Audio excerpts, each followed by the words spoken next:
you will learn what is CSS, what CSS does, and where to use CSS. All coming up shortly.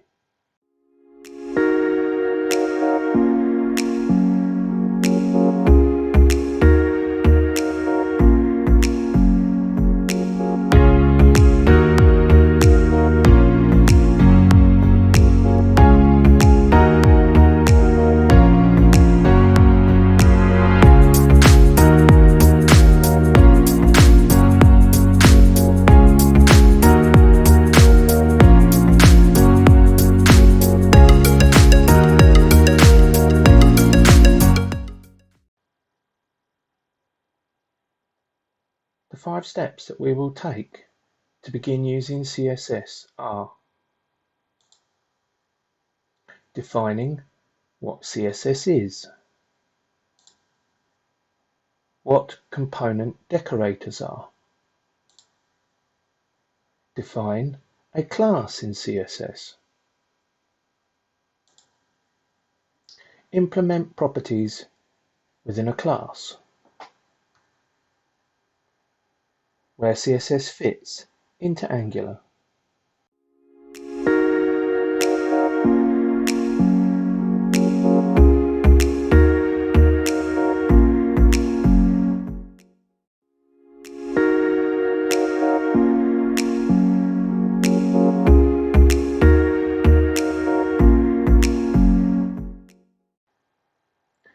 CSS stands for Cascade Style Sheets. Before CSS, we used inline styles. CSS enables productivity and control far beyond that of inline styles. CSS is in almost every website and web app today. Angular uses CSS in every component.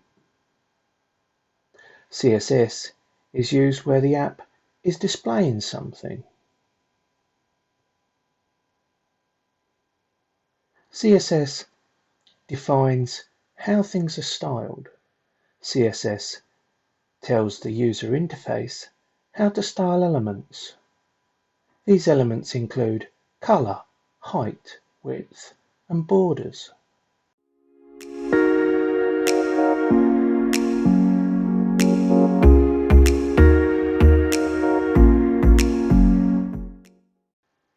Here we are in StackBlitz. Let's navigate to app-component.ts into the class. You'll see with app.component it also has a .css file and a .html file. Now how does it join all of this up? Let's zoom in and have a look. Inside app.component.ts there is the component decorator. Inside the component decorator there are a number of properties. One of those properties is template URL. You will notice that template URL references and has a value of app-component.html. This allows the component to know and join up app.component.html to this component, app-component.ts. It also has a styles property, styles URL. Inside styles URLs, you will see that there is a reference and value to app.component.css. Again, joining app.component.ts to app.component.css and HTML. The component and this decorator holds all the necessary information to connect up both the HTML, the CSS, and the .ts file, which will hold all the functionality. And that is how Angular joins together all of these different files. Now let's see how CSS works and construct a class inside the CSS file. Let's navigate to app.component.css. Inside the editor, we will start by constructing a class. We do this by using the full stop or a period, and then we name that class. We're going to name that class container. Once we've named the class, we need to put in the closing and opening and closing parenthesis, and that in itself constructs the class. Now at this moment in time, it implements nothing at all. However, what we want to do now is implement some properties inside this class. And you'll see that I'm getting some information from the editor telling me that the class is empty. So let's drop inside the class. One of the properties we can use is color. If we set the color to red, this now implements the color red inside the class called container. Let's see how that works in HTML. Let's navigate to app.component.html.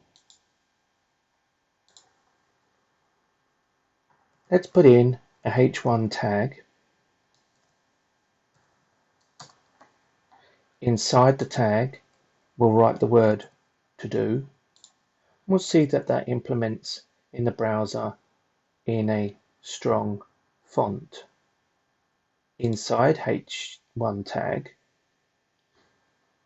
inside the h1 tag, let's add the attribute class with an equal sign and quotation marks. This sets up the class which will be implemented on the h1 tag.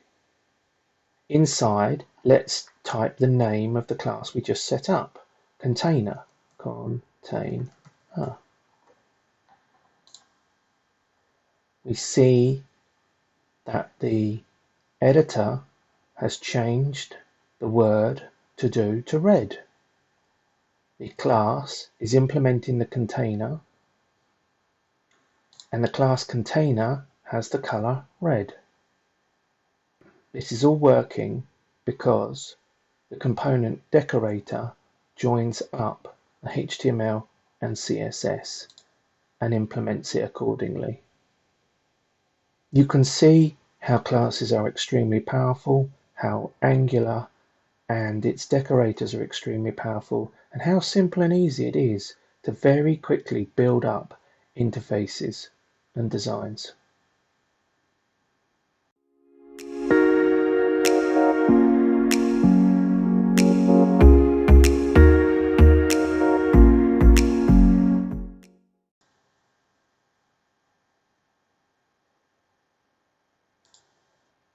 In the example, we saw how Angular uses the component decorator within the .ts class to join up the various files. Here we see the .css, its physical location, and if we click on it, that we navigate to it. Here we see the HTML file for this component and its physical location, and where we can click on it to navigate to it. And here we see the .ts file for the class component, and if we click on it we can navigate to it. And we see that on the screen now. We see this component.ts and its component decorator. Inside the component decorator we have various properties, and remember this is all in the .ts file. Here we see the template URL which references the .html file that we want to join up with, and here we see the styles URLs and the CSS file is referenced, and this now joins the .css, the .html and the .ts all together so that they can talk and communicate and pass information, reference each other and work together. And this is how it all joins up.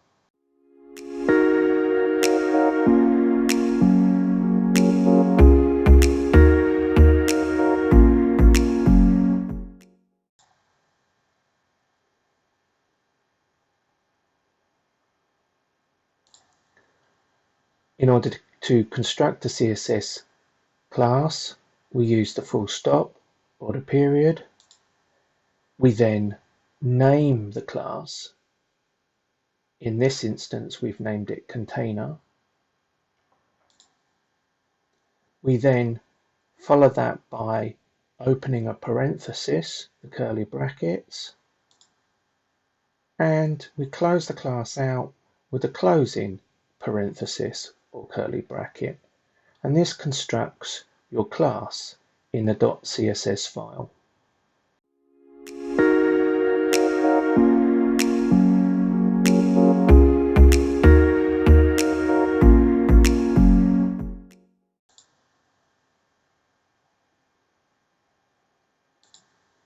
In order to add a property to a CSS class, we put the cursor inside the parenthesis. Normally we indent that, and then we type the property name. The property name here is color. There are a number of property names, and you can see them in other videos. After the property name, it is followed by a colon. Then we add the value. Property names usually refer to a certain set of values. Color, in this scenario, has a variety of values, and here we're using the word red to represent the red color. We then close this out using the semicolon after the value to say that the property value has been set. We can add additional properties into a class, and you can build up very complicated classes, and you simply go down to the next line and add another property. In this scenario, I've added the property font family.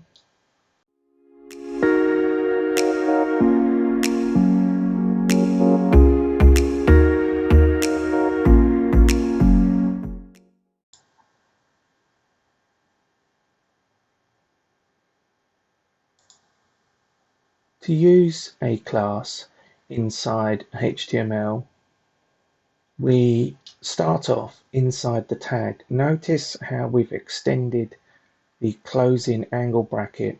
Here we're using the H1 tag. Next, we write the attribute class after the HTML tag. We then follow that with the equal sign and quotations, and inside the quotations we implement the class value. In this scenario, we're using the word red. Inside the H1 tag, we're then implementing the text, and we're then closing that text out and closing the tag out with the H1 tag. The end result of this is, as you can see on the screen, on the left hand side in the browser we have a class called red. On the right hand side is the browser itself and what has happened to the to-do text. It's turned red. Here we can see in the H1 class that we have implemented the class red, and you see the to-do value, which is part of the H1 tag, has now turned red. You can see here that you can use any class name, generally speaking, to implement your classes.